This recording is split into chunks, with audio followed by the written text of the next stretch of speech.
Having said that, data is still key. We need to have data. We need to have data and be able to track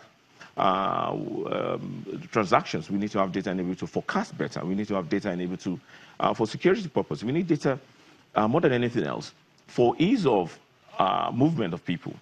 And better also is the fact that for predictive forecasting, for predictive budgeting, to budget better, we need to have a clear understanding of the citizens, the gender, the age group, the segmentation of the people.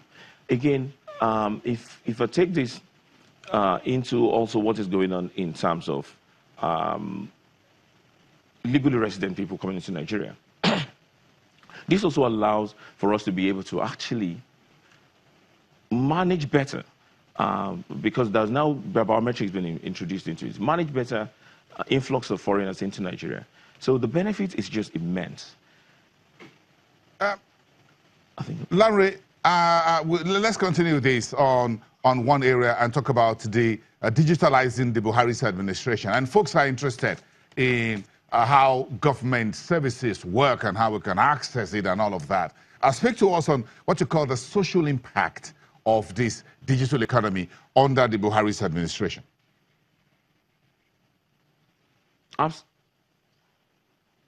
Absolutely. Thank you very much. So, I mean, with the digital ID, again, the big social impact aspect is the gender equality that this brings about, because it allows the women to also have access to finance and affordable finance. It allows for the number of jobs, the number of jobs that we created, that because we're deliberately focused on creating jobs as part of this project. So we're estimating about 50,000 direct jobs for the people that will actually go out and register Nigerians from every nook and corner of the country. There's also the indirect aspect. There is the growing of the agency banking. If you look at the trend in other countries where agency banking works, it's typically a lot of the women that gets to do this kind of project. Because we will have ID'd them, we'll have provided them a digital ID, they can qualify to become agents for banks to provide financial services. There's the trust issue that's assigned to this, that is resolved as a result of this. So in terms of job creation, there's a massive gain. Again, what we also want to focus on as we invest in a digital economy is to ensure that we're deliberate in terms of local job creations, opportunity for transferring skill sets. We want to turn the economy into not just a business process outsourcing, but also a knowledge process outsourcing. If you think about what is going on with regards to Andela, we need to have multiple companies like Andela. We need to use the knowledge. We need to have a workforce that is skilled, train the workforce in a skilled manner that can support the local digital economy, but also be a skill set that can be exported abroad. And I don't mean physically live in the country, but I'm talking about actually situating a skilled workforce that can provide support services to technology companies all across the world. These are the areas that we're focusing our negotiations on. We want to move away from just consumers of technology. We want to be players in terms of technology. Just some few weeks ago, I was on a panel at Harvard Business School, and there was a conversation around blockchain. One of the developers of blockchain from MIT shows there's a challenge in terms of technical experts on blockchain. There's a challenge in terms of developers of blockchain. Yet everyone is so focused about cryptocurrency because of the quick gains. But what we should be looking at is we build blockchain expertise in Nigeria. We use it to solve our own problems in terms of access to agriculture, land ownership, payments. So that's where we should focus on. We should focus on building this skilled workforce, especially considering the huge number of the young people that we have. We are picking up. Nigeria is doing well in this regard. However, there's still a whole lot more that needs to be done.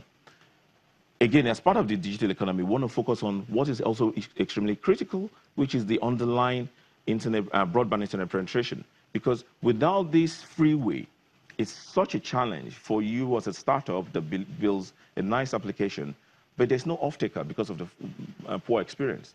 So there's a huge effort in that regard. What the government has done, I believe when we came in, there was about 6% broadband penetration. We've taken that to 22%. The target is 30% based on broadband policy that was drawn out in 2015, or in 2013, that expires in 2018. We want to reach that 30%.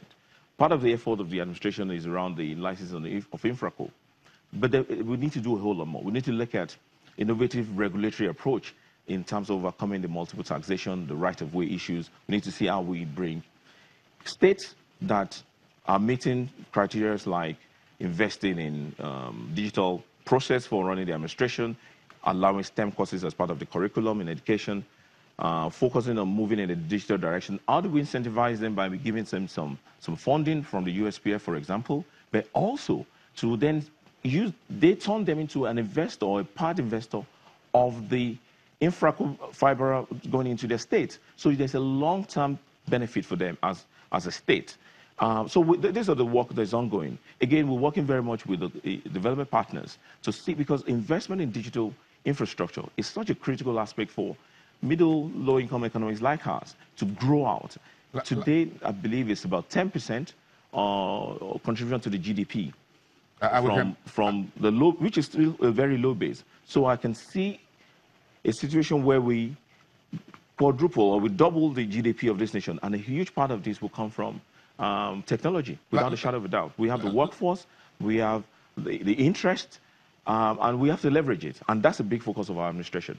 Lanre Oshibona, let's leave the conversation there for today. Thank you very much for weighing in on that for us and putting one eye on that of the digital economy within the bigger economic space for us. The Senior Special Advisor to President Buhari on ICT and a member of the Vice President team on information communication technology. And of course, we're getting news in from the SEC and the Nigerian Stock Exchange saying that Wando's technical suspension or share price technical suspension hasn't really been lifted. We're going to get back to that when we return. Would you watch in Business Morning?